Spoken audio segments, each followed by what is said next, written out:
The square root of a plus the square root of b equals the square root of c. This formula is very similar to Pythagoras' theorem, but instead of the exponents being 2, they are 1/2. But have you ever wondered, does this formula have any integer solutions? Is it like a squared plus b squared equals c squared, where it has infinitely many integer solutions? Well, it may seem unlikely, but this formula does have infinitely many solutions. And that's what I'm going to prove to you in this video. To start with the proof, we begin with the easiest formula you can ever imagine. A plus b equals c. How does this help? Well, we all know that this equation has infinitely many solutions, right? So how do we make this into the formula we started? Actually, it's pretty easy. Take a look at this. The square root of a squared plus the square root of b squared equals the square root of c squared. The squares and the square roots cancel out. So we get back to our beloved a plus b equals c. Going back, since an integer to the power of an integer is still an integer, an example of which is 2 cubed equals 8, the number inside the roots are all integers. And look, we have just found an integer solution to the formula we are interested in. Not only that, since a plus b equals c has infinitely many solutions, then the formula we are interested in also has infinitely many integer solutions. The proof is complete. Doing all of that, here are some examples of integer solutions of our original equation.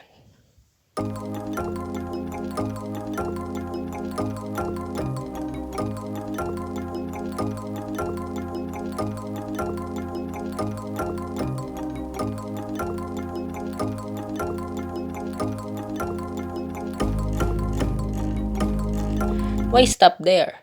Since our proof did not use the fact that the exponents and the roots are 2, we can replace it with any other positive integer and still have a formula with infinitely many integer solutions. So the cube root of a plus the cube root of b equals the cube root of c has infinitely many integer solutions. So does the fourth root, and so on. If you have time on your hands, you can try to find integer solutions of these equations. That's a lot of solutions, but there's more. Remember from the proof that we used the fact that a plus b equals c has infinitely many solutions. Do you know another formula that involves sums of integers?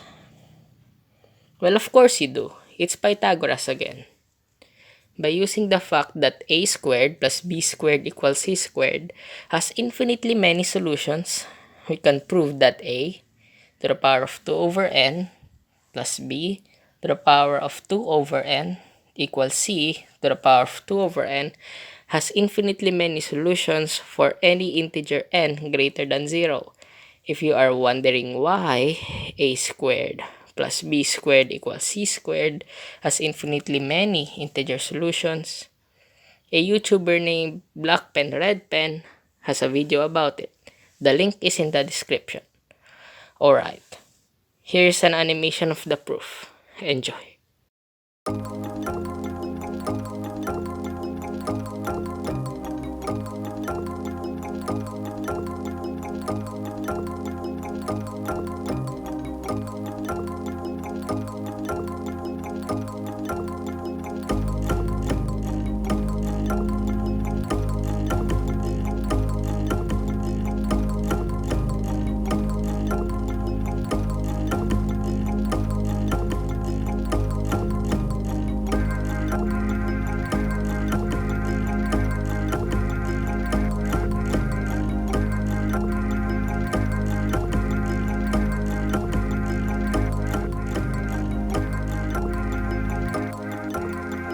Very nice, isn't it?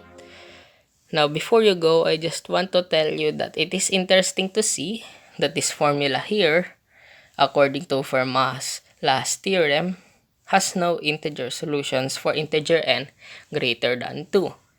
But these formulas here have infinitely many integer solutions for all positive integer n. Finally, that is the end of the video. And as always, this is Francis and have a nice day.